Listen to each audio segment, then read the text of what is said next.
Welcome to Chaotic Harmony. My name is John. This is Crystal. I'm Mark. I'm Zoe. We talk about the joys and the challenges of teaching music in the elementary school classroom. We share inspiration, we share struggles, we brainstorm solutions. We would love to have you join us.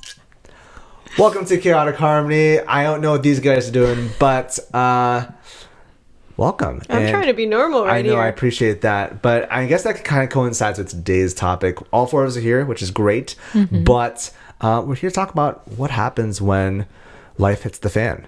And how do you deal with that as a teacher? Have all of you been through that? I'm guessing all of us have. Yes, sir. Yay, nay, me. Mm-hmm. Yes.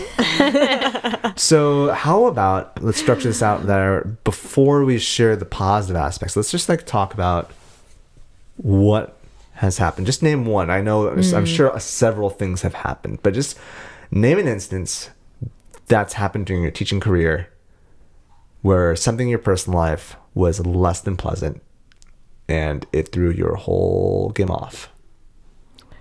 Twice I have moved during the first week of school. Oh, man. That's rough, girl. Oof.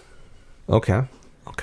I found out my uncle passed away very suddenly in the middle of the school day. Mm-hmm. Yeah. Can I be positive? Absolutely. Is this I mean, the overall...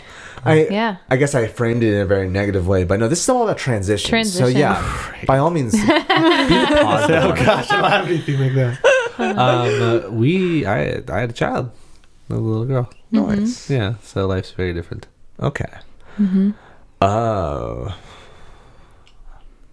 I feel like I shared one bit already in another podcast, so I'm gonna go with my first year teaching.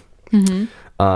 My apartment got flooded, and we were out for 2 weeks, and then we moved back in because they cleaned it up supposedly. And then that same week, my roommate started getting bad headaches, and something was wrong with the situation. And so I was gonna work out with my other roommate, and I said, what's this black stuff? Oh, no. And apparently the roommate that started fainting, we looked around, so there's mold everywhere. The roommate started fainting, found a mushroom growing out of the baseboard right where he was sleeping. No. And so yeah. So we had to move out, and we had to be living in different hotels again for 3 more weeks. Oh, my goodness. And that was my first year teaching. Oh, yay. Yeah. So So how do you show up and be an awesome teacher? Yeah, because when life is not going your way. The thing is about being a teacher, you have to partition your emotions and you got to put up performance. Mm-hmm. So Zoe, share yours again. What did you, or actually anyone, whoever feels willing. We want to jump in. Yeah, where do we even start? Teaching through transition. Well, I will share that this school year I got engaged. Yeah, and then Yeah. We all just got to go to Zoe's wedding. Yeah. It was a great wedding. It was so fun. It was a good It one. was super fun. And there were about 4 months of us being engaged, and I would say for the first 3 months I did not tell anyone at my school. Mm-hmm. And I told very few people in general, not because I was embarrassed, just because I did not know how to incorporate my life into my professional life. Sure. It felt very separate to me. And people would ask me, how are you? I would get to work, how are you? Mm-hmm. And I did not know how to be I'm engaged. I would just be I'm good, how are you? Because it's just, it's hard to... You're more private. Yeah. It's hard to incorporate all aspects of me into work life. So that was kind of what I had done. And then at some point we were doing a social emotional learning professional development. And so the question was what's one thing that you're looking forward to in your life? And I was I'm getting married. And they're when? I'm in 3 weeks. How did they respond to that? Some people were upset with me, and most people were happy. And then, I I was like, okay, you're upset with me for not telling you. This is why I didn't tell you. But no, it's just like... You guys were very non-traditional about the whole thing, though. Yeah. So That's true. I mean, and you didn't want all the trappings that a lot of people normally do. So That is true. you wanted to do things differently. Yes. Yes. fine. And something that I've just kind of been sitting with and doing things in a non-traditional way is like, okay, people that are expressing their concern or like that they disagree with how, you know, I'm going about doing my life is that, you know, that's just their, you know, what they would want for themselves. And it's out of usually like a place of care that they want to help or they want me to experience what They want to experience. celebrate you too, and so like it just changes the rules on them. Yeah. So I guess I've just been trying to like just hold that bit of like love and joy that like I have for myself, and if people want to experience that with me, then great, and if they're on some other level, then that's just how it is. It was a really awesome wedding, Zoe. Oh, It was. It really was. Your Yeah. dress was really pretty. Yeah. Thank you. You guys you're the best. And that was such a funky, fun group of creatives who were all there to celebrate you guys. And the music was great, and the food was amazing, and the venue was killer, and it was awesome. Oh, It was really fun to be there. We're using the coasters, so from the wedding. yes. And I kept our place cards. I have to do some shout outs to my friends that made these for me. That's right. It was a really good day. Yeah. Do you feel like it affected you going into teaching while you were planning your wedding? So I felt pretty much the whole time that I was engaged that the wedding was not necessarily the thing that I was most stressed about. It was everything else that I expected myself to do. Like those things I felt more of a strain, like getting the concerts together and just getting to like all the professional developments. I felt like stretched thin, you know, and I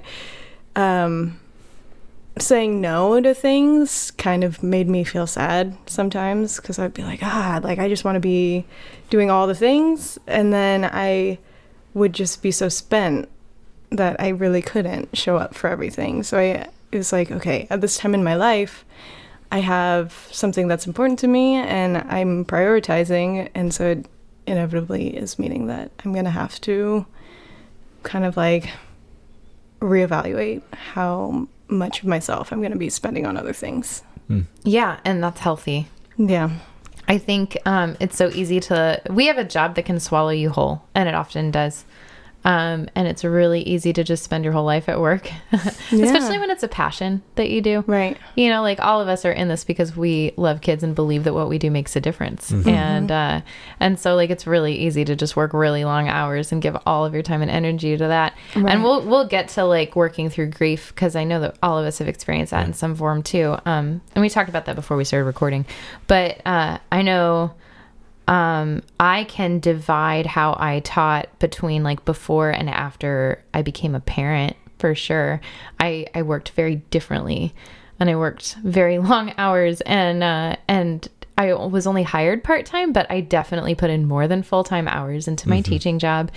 And even up until like when I was in labor, I was like finishing my grades and entering them into the computer and making sure my sub plans were set. Like I'm like taking a break for a contraction and then back to typing on my computer.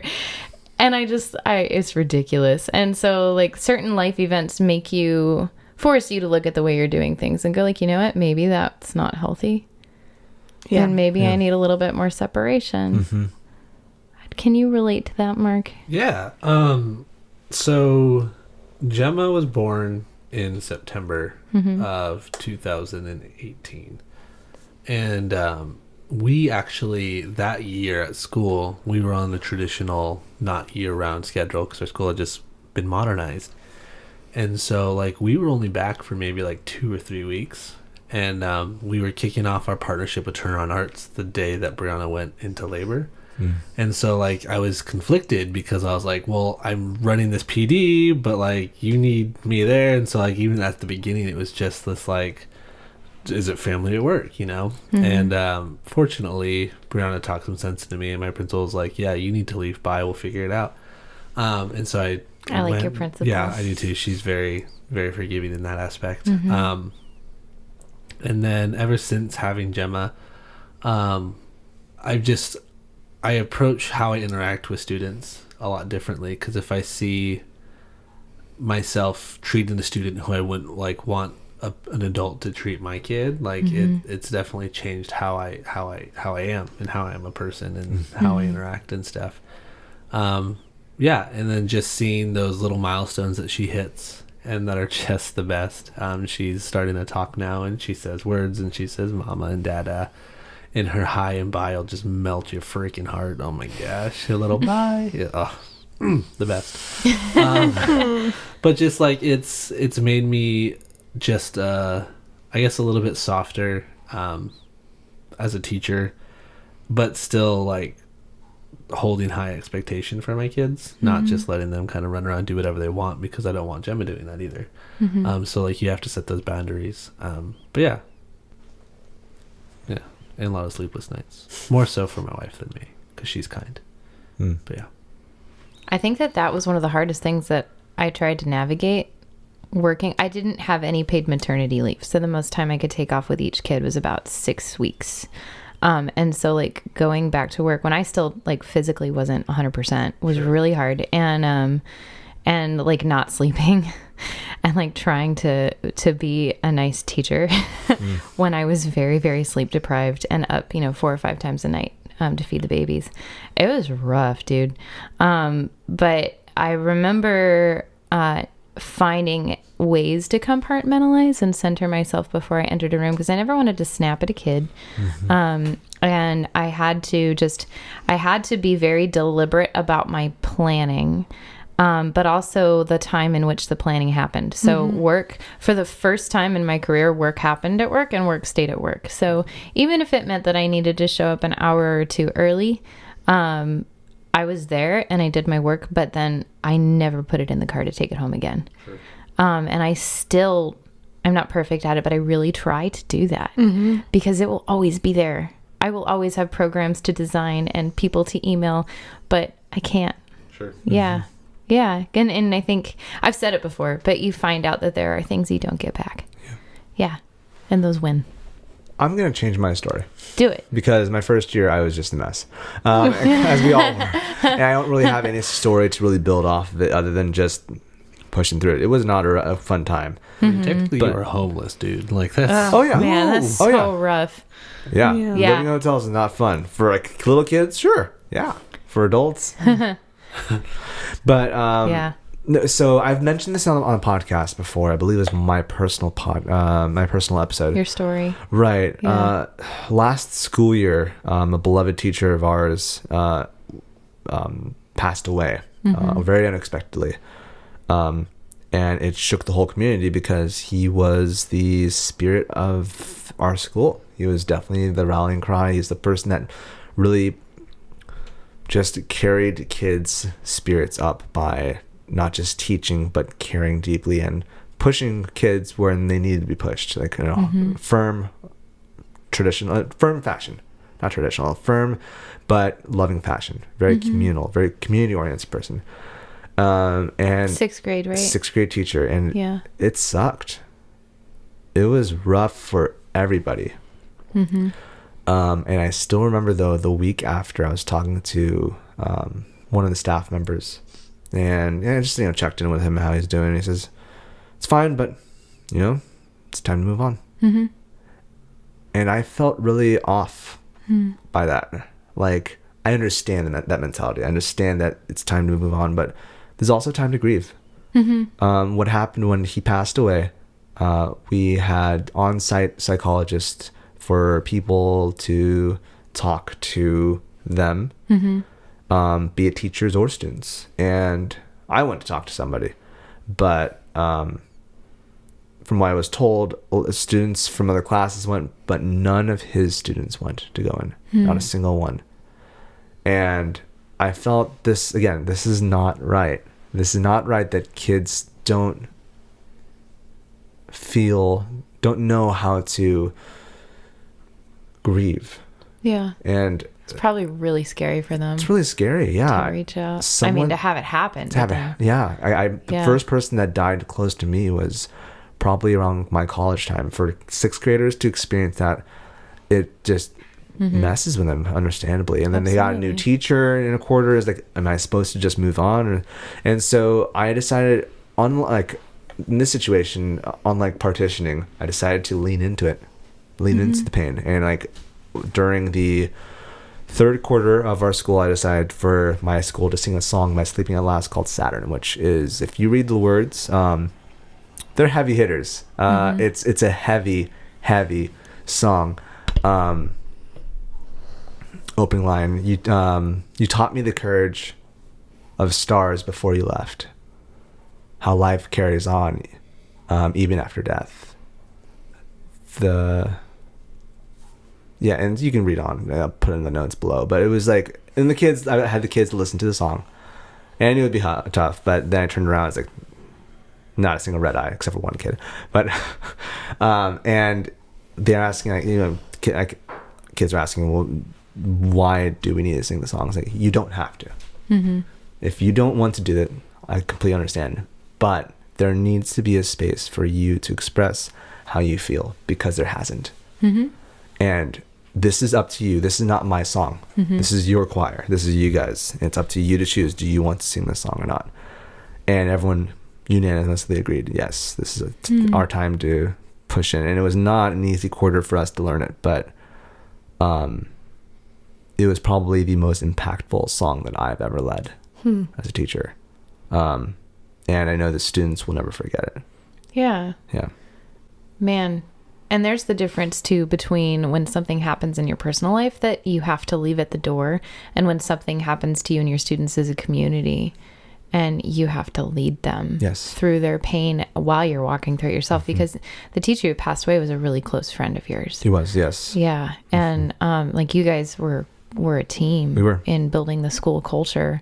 And so like, you were deeply grieving the loss of your friend. And so like to go through that, but then to open up to your kids about that. And I think I just really admire that you showed emotion unashamedly as a guy, like they don't see that enough. And I just like to see what a healthy grief looks like. Goodness, Jonathan, like if I could give you an award for how you walked your kids through their grief that year, I think it was amazing to watch, and it must have been one of the hardest things you've ever done. But oh my gosh, yeah, it was worth it. They will never forget it. Yes. Yeah. Yeah, I remember one student going. Actually, sorry, one of the parents talked to me afterwards saying, "Yeah, my daughter, she said this song makes me cry, but these are tears of healing." Oh. And it's like, I'll stick with that. Didn't we put that as one of our quotes from the classroom? We did. I believe so, yeah. Yeah. Yeah. Yeah. So, yeah, there's these times of transition, it depends on the case. It really depends on the case. Sometimes we definitely need to place our heart separate from what we teach, and that's okay. But sometimes if a community is hurt, we as the art teachers, we have a responsibility to bring the community together. I feel like we're kind of in a unique position to show kids that teachers are humans too. Yeah. Just because of the subject matter that we teach and the length of time that we teach the kids. They really get to know us as people. Like, I remember student teaching and being with one of the sixth grade teachers while he was eating a sandwich or something, and some kid like came in to grab something from his room, and he saw his teacher eating, and he just looked at him with this weird look on his face and said, "You eat?" And I'm like, dude, you're in sixth grade. Like, You should know this by now. But they don't understand teachers as human beings. They really don't. Yeah. And so to open up and say, like, I'm going through my own things too, guys. It's like one of those things where you see a teacher outside of school and it's like, what are you doing here? Right, you belong at the... Well, I've had a couple run-ins with students outside of school, and they're just so excited. You know? They want to say hi. I was at a Padre game with some friends, and we were walking up to our seats, and I thought I heard my name, and then I was like, oh, that's weird. And then I heard Mr. Keehmer, like really loud. And turned around, it's one of my little third graders. He's just waving his like it was the cutest thing. So I went and chatted for a moment, but like, and then he found out you're a Dodgers fan, and then he just hated you. It's true, but then it wasn't actually a Dodger game, but the Padres did lose. Fun fact about this game: we were with some friends who were from Ireland, and he looked over. He was like, "Why are the Padres not hitting the ball as much as the other team?" Oh god! It's like, well, that's because a lot of young players. That's why got a lot of young players. Anyway, moving on. All restrained. Oh man. They're terrible. Yeah, You got the money, okay. I have come to see like the music room is a place that should be safe, and it should be a place of like safety and growth, and it's sacred space, and their hour once a week is their hour to fully be themselves and to be kids. And I claim that over my room. Like, in this room my children get to be children, and I say it before I start teaching every day, and it really grounds me. You know, no matter what is going on at home, no matter what happened in the hallway or what happened on the playground, when they walk through this threshold, they get to be themselves and their most authentic selves, and I get to empower that. And then when the day is done, I have to close the door and leave my work at work, because it's just, if I carry them home, goodness, I don't have anything left for my family or for myself, and that's not okay either, and that's why people quit. Burnout's a thing. It is a burnout is a thing. I had a mentor tell me that sometimes she thought it was even helpful for teachers to like change their clothes when they get home, to just like completely, like, you change your shoes like Mr. Rogers, put on your cardigan. Yeah. I love him too. We're talking about Fred Rogers, by the way. I mean, Jesse Rogers is Rogers is pretty legit, but I love Fred. I really identify with Joanne, but Fred's pretty legit. His wife. Never mind. We'll talk about this later. Didn't know he was married. Oh my gosh, Joanne's amazing. Okay, continue. I'm sorry, I derailed our train again. You good girl. Let's talk about moving during the first week of school. I want to hear from Zoe. Sure. Yeah. So the first time was I did not necessarily choose that day to move. Yeah. I had never been employed full-time, so there were no apartments in Chula Vista that would allow me to live at their place. Oh, no. They did not accept my application until I had proof of employment, which happened on the first day of work. Gotcha. Yeah, and then it worked out that I was a music teacher, though, because the apartment manager was she loved playing the piano, and I ended up teaching her daughter violin lessons. Oh, cool. They were my upstairs neighbor.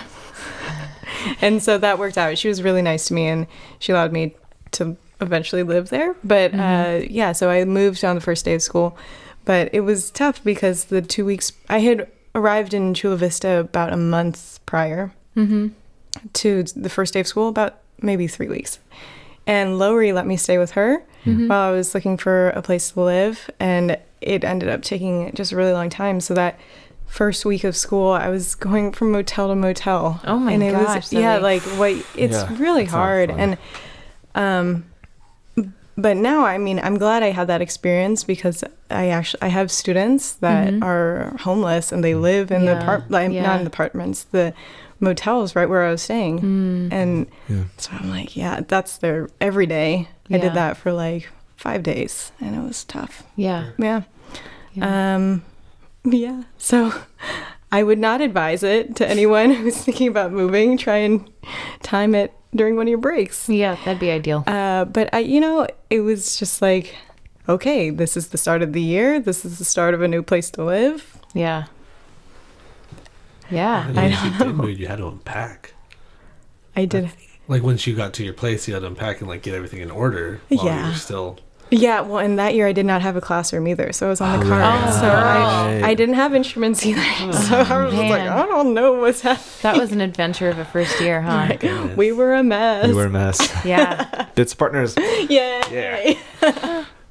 One of my first years at one of my previous schools, was the year I had a baby in November, and they didn't know I was pregnant when they interviewed me. Oof. And I was not legally obligated to tell them, so I didn't. But they weren't very happy about it. Well, whatever. Yeah, but it is interesting, like going through all that stuff. Did you guys do anything to ground yourselves while you were going through all of that, like before, like to put yourself in the mindset of, okay, it's time to be a teacher now? Did you find yourself needing to separate that? Not everybody needs to. Some people need to live their life in silos or boxes or whatever analogy you want to use. I've never really been very good at that. I haven't. No. Yeah. I just... The story I shared last year, that was definitely... I definitely did not do a good job partitioning myself between my personal and work life. But I feel like I go to school early enough for me to mentally set myself. So it's kind of, when I'm cleaning the room is kind of my transition and my kind of sacred time to just slowly transition from my personal John Seligman to my Mr. Seligman. Okay. Seligman. So when you're slowly...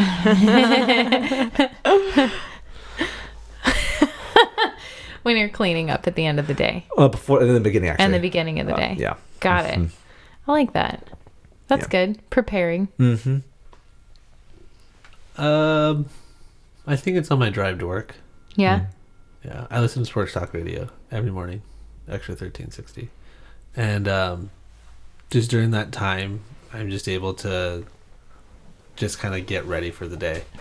And I know that if they get to a certain segment of the show and I'm not quite where I need to be, like I need to hurry up. And so by the time like they're at their break at like 7:23, I should be close to work. And so once I know that and like I'm able to get to work and then I'm able to kind of just shed the day, because I have about a 25 minute commute to work. And so I think that just listening to the radio just kind of helps me put aside what happened in the morning at home and like if anything that Gemma needed or whatever it was, and just kind of get that mental preparedness for the day.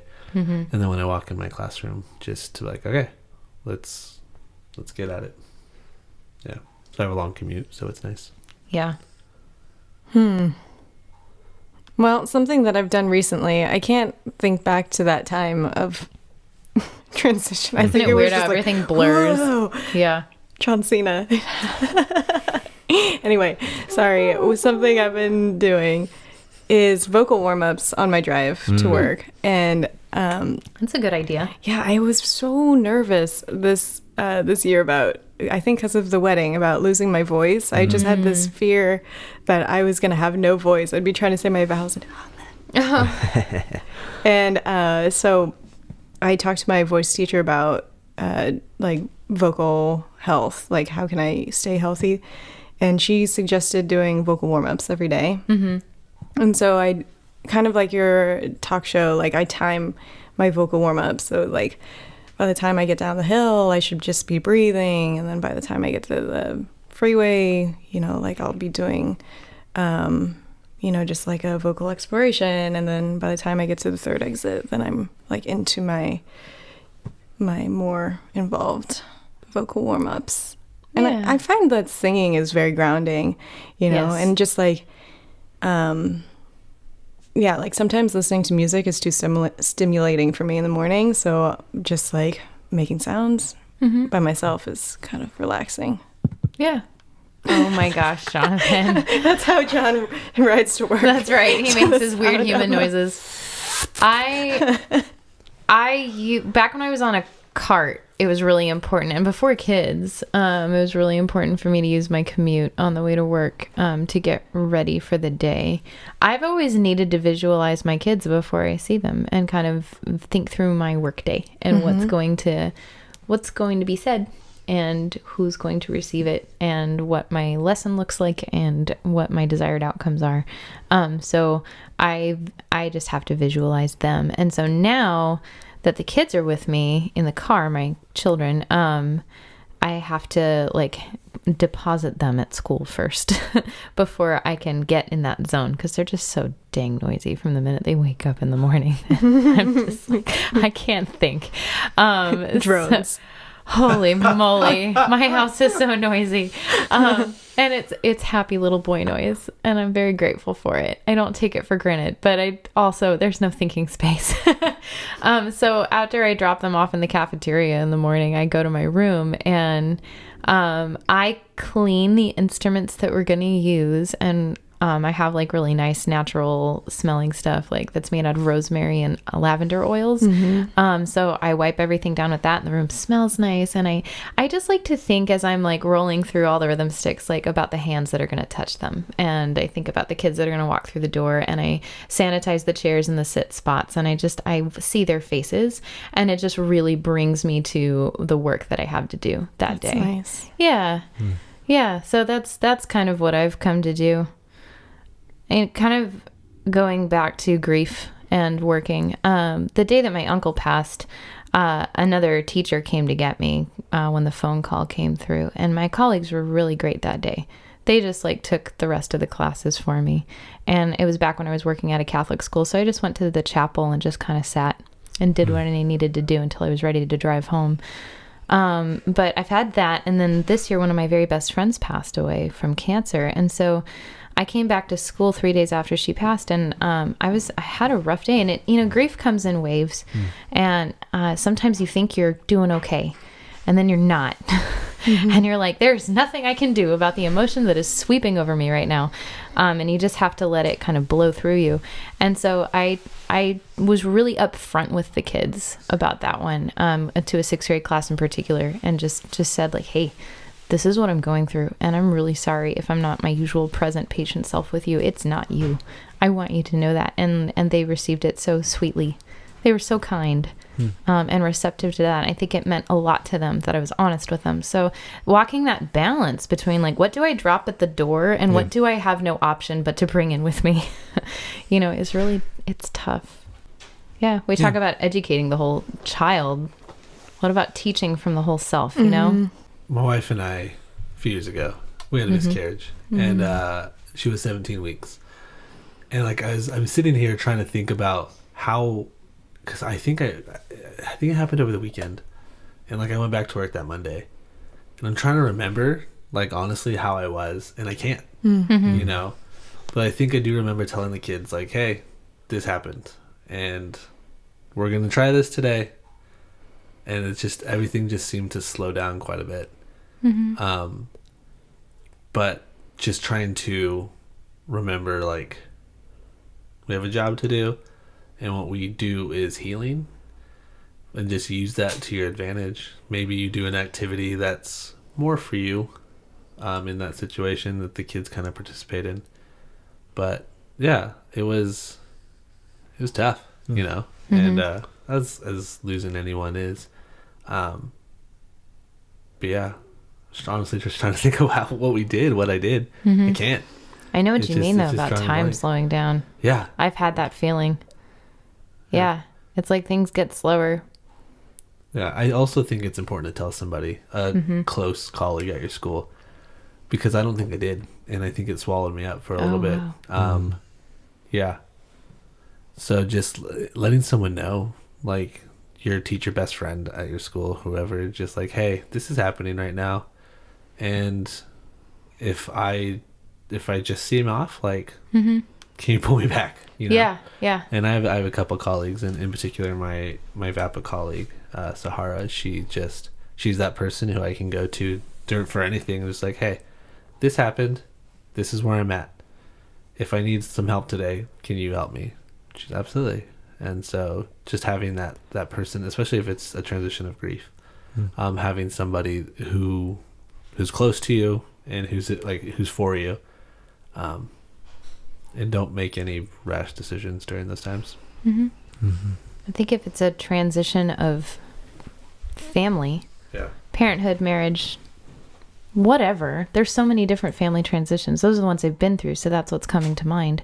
I think it's important to just learn that it's okay to stand up for yourself and for what your family needs, and to be honest about that, because that's what really matters at the end of the day.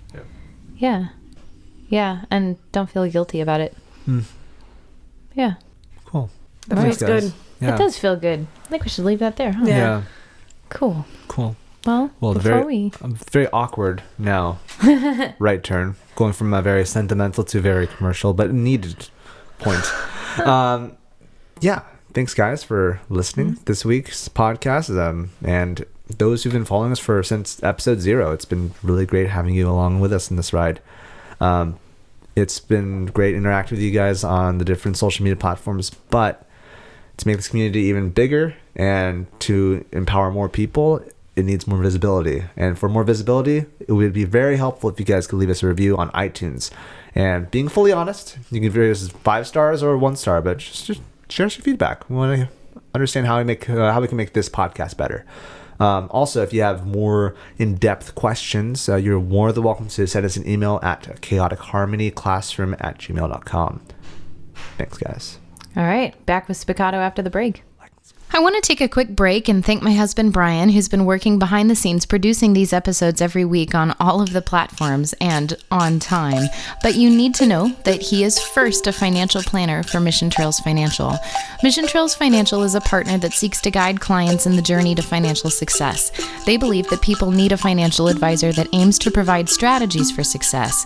Mission Trails Financial helps people navigate investments, tax planning, and insurance. Imagine working with an advisor who isn't tied to specific brands. Mission Trails Financial has a fiduciary responsibility to act in the best interests of their clients by providing independent, objective advice. Their mission is to help clients accomplish their financial goals. As Joe Vitale once said, a goal should scare you a little and excite you a lot. Do yourself a favor and set up a time to chat with Mission Trails Financial. Visit www.missiontrailsfinancial.com or call 619-419-0238 to schedule a call. If you're in the area, they'd love to have you come by the office. You'll be glad you did. We believe that leaning on professionals is how we get ahead. Check out the program notes for more information. Anyway, Spiccato! I have one of Gemma's toys that I just freaking love. What is that So what is thing? it? Yeah. It is, for those of you who are listening, it's like an octopus, and each tentacle, if you squeeze, Oh my gosh. Oh my gosh. and the top is like a little... I freaking love this thing. Have you determined what key it's in? I have no idea. But you can get Macklemore's Downtown at the beginning. So yeah, I just freaking love this thing. I've played with it more than she has. Did you buy it for her? I bought it for me. Yeah. But it wasn't a gift. Actually, I have no idea. We had it before she was born, and I was playing with it a lot. What would you do with it? I think I would just sit there with it on lunch break and de-stress. I don't know, it has an aesthetic of like a boomwhacker, since you have those colors does. for the pitches. You don't know what the pitches. You don't know what it is though, but it's probably a good way to have the students create music through just color notation instead of. You can't not smile when you look at it. Yep. Yep. Okay. So this little octopus thingy, what is it called? Oh, it's by Lamaze. Sure. Cool. Sure. Why not? Ooh, they're like, the legs are kind of stiff. Yee. Ooh. Nice. Nice. Okay, I think I would use this as a, like, I'm going to toss this to you, and it's your turn now. Like, if we're having a group discussion. I Okay, feel like dangerous. it's got enough... Well, it wouldn't be the first thing I ever did that with, but Sure. I do that sometime when we're doing community circle type Yeah. shares, when we're brainstorming, and this has such a nice weight to it. You can really use true. it to throw. So I think that's how I would use it first. Yeah, thank you, Jonathan. Let's all hear the crinkle in the microphone. No, stop. Okay. Zoe. I'm sorry, it's the handle. It's the one thing that we can't figure out what to use.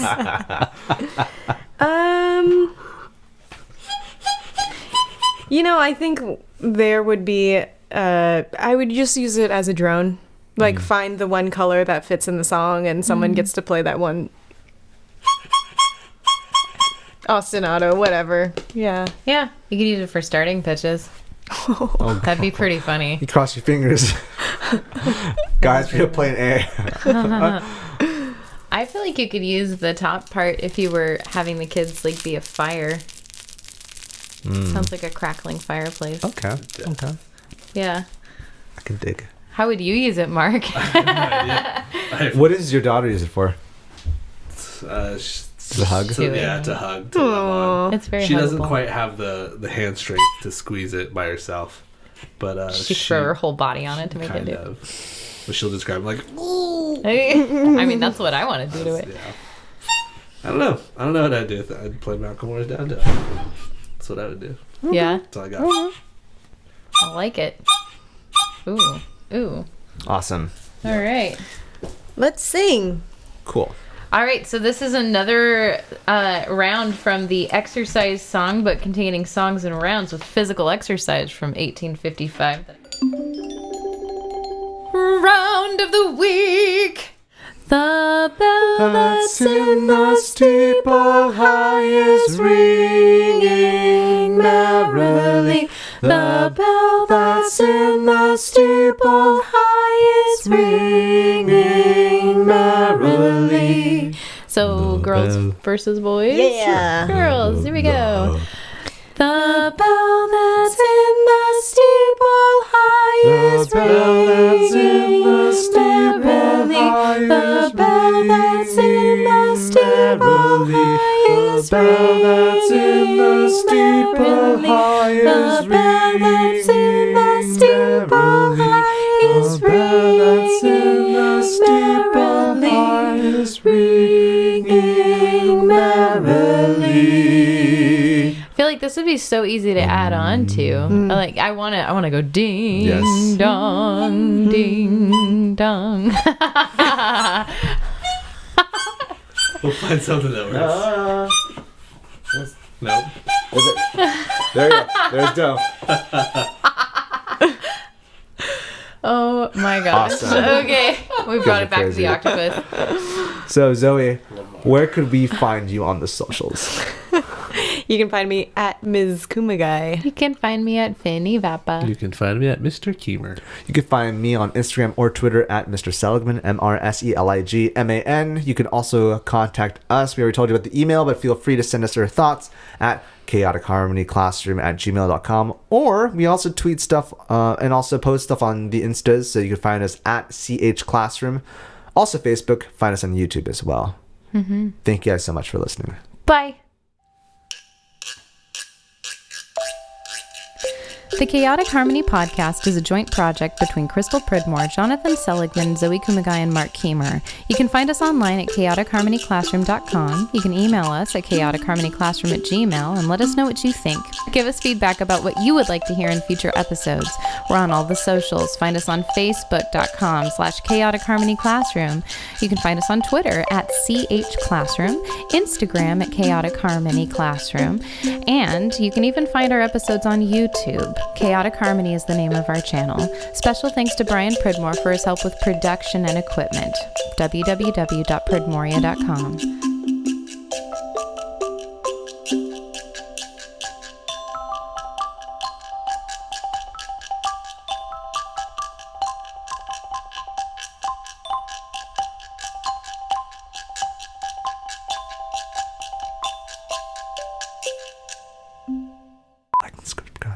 I don't want anyone to leave us a 1-star review. I don't either, but I don't want to say that. I mean, when I say that, if you guys want to interject and say 5 stars only, like yeah, you can. I But mean- me who's saying the review, Honestly, if we got a 1-star review, it would destroy me.